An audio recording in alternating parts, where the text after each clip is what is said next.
அன்பு நெஞ்சங்களுக்கு வணக்கம். இன்றைக்கி ஒரு அருமையான பதிவை நம்ம பார்க்க போகிறோம். நிறைய பேருக்கு ஒரு குழப்பம் இருக்கும். இறந்தவர்கள் போட்டாவை வீட்டில் வைக்கிறதா வேணாமா, அப்படியே வச்சாலும் அது எந்த பகுதியில் வைக்கணும், எந்த திசையில் வைக்கணும் அப்படிங்கிறது பெரிய குழப்பமாக இருந்துக்கிட்டே இருக்குது. அந்த குழப்பத்துக்கு ஒரு முக்கிய தீர்வாக தான் நான் இந்த விஷயத்தை சொல்ல போகிறேன். நம்ம இறந்தவர்களுடைய படத்தை வடக்கு செவுத்தில் தெற்கு பார்த்து நம்ம வைக்கணும். அதுதான் ஐதீகம், அதுதான் முறை. அதாவது நல்லா புரிஞ்சிங்க. வடக்கு பகுதியில் இருக்க செவுத்தில் மாட்டி வைக்கணும். அப்படி மாட்டி வைக்கும்போது அவங்களுடைய அந்த முகம், அவங்களுடைய பார்வை அது தெற்கு நோக்கி இருக்கும். இப்படி தான் நம்ம அதை நம்ம வைக்கணும். இதுதான் முறையும் கூட. நிறைய பேர் என்ன நினச்சிட்றாங்கன்னா, இறந்தவர்கள் போட்டாவை வீட்டில் வைக்கக்கூடாது அப்படின்னு நினைக்கிறாங்க. அது ஒரு துரதிர்ஷ்டம். அப்படி வீட்டில் வச்சுருந்தா சில பேர் அதை ஒரு அமங்கலமாக நினைக்கிறாங்க. ஒரு விஷயத்தை நல்லா புரிஞ்சுக்கணும். நம்மளுடைய முன்னோர்கள் தான் நம்மளை இந்த பூமியில் விட்டுருக்காங்க. ஒன்று, அவங்க இல்லைன்னா நம்ம இந்த பிறப்பை எடுக்க முடியாது. ரெண்டாவது, அவங்க சேர்த்து வச்ச செல்வங்கள்லாம் அவங்க ஊதாரித்தனமாக செலவு பண்ணாமல் அதை நம்மளுடைய சந்ததி நல்லா இருக்கணும்னு தான் நமக்கு விட்டுட்டு போகிறாங்க. அவங்க அவ்வளோ கஷ்டப்பட்டு விட்டுட்டு போகிற ஒரு விஷயத்த அவங்களுடைய படத்தை கூட நம்ம வைக்கக்கூடாதுன்னு சில பேர் நினைக்கிறது ரொம்ப தவறான விஷயம். அவங்களுடைய முன்னோர்களுடைய ஆசீர்வாதம், அவங்க நமக்கு மகானாக இருந்து அவங்க பிளெஸ்ஸிங் பண்ணுறது எல்லாமே ரொம்ப நல்ல விஷயம். எல்லோரும் சொல்லுவாங்க, போன ஜென்மத்து புண்ணியம் பூர்வ ஜென்ம புண்ணியம்பாங்க, அது மாதிரி கர்ம வினைம்பாங்க. இதெல்லாம் இதை தொட்டு வர்றது தான். நிறைய பேருக்கு ஒரு 2 ஜெனரேஷனுக்கு பிறகு அவங்க மூதாதையர்கள் யாருன்னே தெரியாமல் இருப்பாங்க. அது அந்த காலம். இப்போ அந்த மாதிரி தலைமுறைகளை நம்ம பின்தொடர்றது எளிய ஒரு வழியாக இருக்குது. அதனால் தயவு செய்து முன்னோர்கள் படத்தை நல்லபடியாக வீட்டில் வைக்கலாம். என்ன, படுக்கை அறையில் வைக்கக்கூடாது, பூஜை அறையில் வைக்கக்கூடாது. இது 2ம். ஏன்னா பூஜை அறையில், படுக்கை அறையில் இறைவனோட ஃபோட்டோ கூட வைக்கக்கூடாது. அப்போ இறந்தவர்கள் ஃபோட்டோவும் வைக்கக்கூடாது. ஏன்னா அங்கே மனசு ஒரு சந்தோஷமாக அமைதியாக இருக்கணும்.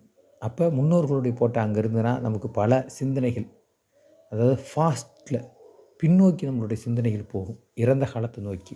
அப்போ அதில் நிறையா ஏற்றம் இறக்கம், அவங்கள பற்றியான சிந்தனைகள் வரும்போது நமக்கு அங்கே மகிழ்ச்சி அடிபட்டு போகும். அதேமாதிரி இறைவனோட ஃபோட்டோவும் வைக்கக்கூடாது.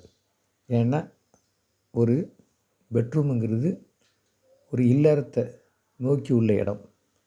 அதனால் அங்கே வைக்கக்கூடாது. அதே மாதிரி இறைவன் பூஜிக்கிற அந்த இடத்துலையும் வைக்கக்கூடாது. ஹாலில் வைக்கலாம். அதுக்கு உகந்த இடங்கிறது ஹால் தான். ஹாலில் வைக்கிறது வெகு சிறப்பு. அதனால் தயவு செய்து முன்னோர்கள் படத்தை வைங்க, அவங்களையும் வழிபடுங்க. அவங்க நமக்கு இறைவனுக்கு இணையானவர்கள். இன்னும் சொல்ல போனால், நீங்கள் நம்மளுடைய இறைவனை யாரும் நேராக பார்த்தது இல்லை. ஆனால் இறை வடிவத்தில் நம்ம கூடயே வாழ்ந்து மறைஞ்சவங்க தான் நமக்கு கண் கண்ட தெய்வம்னு சொல்லியிருக்காங்க. அதனால் கண்டிப்பாக முன்னோர்களுடைய படத்தை வைக்கணும். இன்னும் சொல்லப்போனால் நிறைய ஐதீகத்தில் நம்மளுடைய குலதெய்வங்கிறது நம்மளுடைய சந்ததியில் ஒரு கட்டத்தில் நம்ம சந்ததியை வழி நடத்தின, நம்மளுடைய சந்ததியோடைய ஒரு தூணாக இருந்தவங்க, நம்மளுடைய வம்சத்தை பாதுகாத்தவங்கள தான் ஒரு கட்டத்துக்கு அந்தாண்ட அவங்கள குலதெய்வமாக வணங்குறாங்கிறது தான் ஐதீகம்.